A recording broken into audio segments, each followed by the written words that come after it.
So Destruction AllStars is a new smash-em-up driving game from Lucid Games, recently released on PS5 via the PlayStation Plus. So if you've got this service, then you can pick it up for free, which is probably the best for the game. Originally, this was slated as a launch title for PS5, but the release was pushed back. It's fun at times, but after a few hours into the game, you'll probably be relieved that you didn't pay for this one. Destruction AllStars is an arcade arena game where you get to drive around a number of vehicles with the main goal of smashing into other players and destroying their cars. You've got a few moves, you've got to boost forward and to the side, and you can increase the intensity of the smashes, plus you can hop out of the car and try to perform hostile takeover moves on the other cars too. So jumping out the cars sounds like fun, but it does leave you very vulnerable to attack, as there are multiple cars in the arena, so you have to have eyes in the back of your head and also in the side of your head too. So when you're out of the car, running and jumping around on foot, you do have breaker special moves that will give you a boost to your mobility. That includes speed and additional jump capabilities, but when you're faced with a car, these do feel a little bit weak. The one benefit of jumping out of the car is that you're going to need to collect shards, which build up a super meter. So fill up the super meter and release that while you're in your car, and you'll unleash the hero car, which can be very, very powerful indeed and lead to plenty of destruction. When you're in the car, the game is pretty fun, albeit for a short spell. And the cars feel pretty good to drive and maneuver around the arenas, but the game does fall a little short when it comes to smashing into each other. There is a slow-mo kind of camera which gives some weight to the impact, but otherwise it doesn't feel as good as it should do, smashing into other cars, And the arenas also feel similar to each other and don't really have the depth of Mario Kart battle modes. There are 4 game modes to cater for up to 16 players. So you've got Mayhem, which is your standard free-for-all player versus player mode, and it's down to scoring the most points for a win. So to get the points, you have to smash into each other and take out opponents, plus taking out other players if they decide to get out of their cars. There are vehicles dotted around the map, and you'll find yourself jumping in and out of them on a regular basis. So cars on the maps, they're pretty much weapons to use, which can be linked to weapon classes like light, medium or heavy attacks.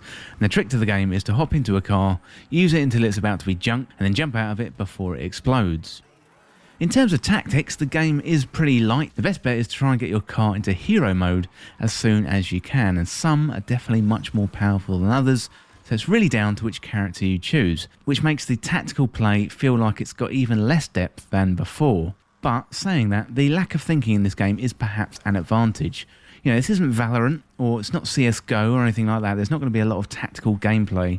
Just hop into your car and try and cause as much damage as possible in the shortest space of time to win. As well as online play, you can hone your skills in arcade modes, which will let you practice any of the 4 game modes against bots instead of real life players. There are 3 maps in total at the moment, but it's pretty difficult to say which one is best because they all feel the same. There's a shallow customized mode too, which has your classic emotes and skins, which you can buy through in-game currency or purchase via real money. Although personally, I'm not going to be sinking any money into this game. Talking of spending real money, this brings us to the challenge series mode. So currently the game has 3 in total, and you've got 7 unique challenges across a variety of game modes. It's kind of a career or story mode. That includes some cutscenes between characters, but to progress, you have to pay. Initially you get one challenge for free, and then you get rewarded with some basic cosmetics. But then if you want to do another challenge, you have to pay. And this feels like a real drag, considering the rewards don't really feel worth it. They're essentially a massive paywall to potentially some of the best content in the game. So the launch and the subsequent discovery of this does feel off. So the game was initially going to be a launch PS5 game, presumably at the new £70 threshold. If I paid £70 for this game, I'd be very disappointed, as I don't think it held my attention for more than a few hours and offered me little incentive to come back. I don't know if this microtransaction paywall was put into the game in a hasty decision after it was decided this was going to go on to PS Plus, but it doesn't feel good, and it doesn't motivate me to A, play for very much longer than I have related to this review, and B, I don't really want to recommend it to others. On the positive side of things, the game looks beautiful and takes advantage of the PS5 capabilities.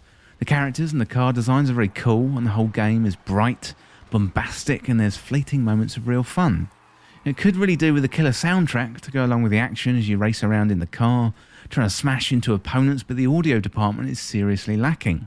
So related to the audio, there has been an issue at launch where the game turns on voice chat by default, and your controller microphone too, and you can't even mute individual players, which seems really obtuse in 2021. especially if you've got someone screaming offensive expletives down the other end of the internet at you or the whole lobby. Although I have heard the developers have patched that since launch. There are definitely some issues here though with the game, that's for sure, and it feels like another game that was released too early with some major issues not either being picked up or it was just rushed through. There's definitely marketing pressure here. First it was to get the game out for launch of the PS5, and secondly it was to get it into that PS Plus window for February. It's a shame because you can definitely feel it as a player. Destruction AllStars, it has its moments. It looks great, sometimes feels great. When you've got a full lobby of players all smashing and crashing around, there's moments of having a good time. The controls are pretty tight, and it's a great looking game too. And it is free at the moment through PS Plus, so given you don't have to pay to jump into the game, now I do think it's worth picking it up and giving it a go. You don't have to engage with the microtransactions if you don't want to, and make sure you look into your audio settings, otherwise you could be sharing or hearing more than you bargained for. So the game was developed by Lucid Games, it was published by Sony, it's a PlayStation 5 exclusive, and it came out on the 2nd of February 2021. Well, that is it for my review of Destruction AllStars, and as always, thank you so much for watching. Hit that subscribe button down below and subscribe to This Week in Video Games. If you want to join the community, check out the Discord link in the description, or you can follow me on Twitter at TWIVG Podcast.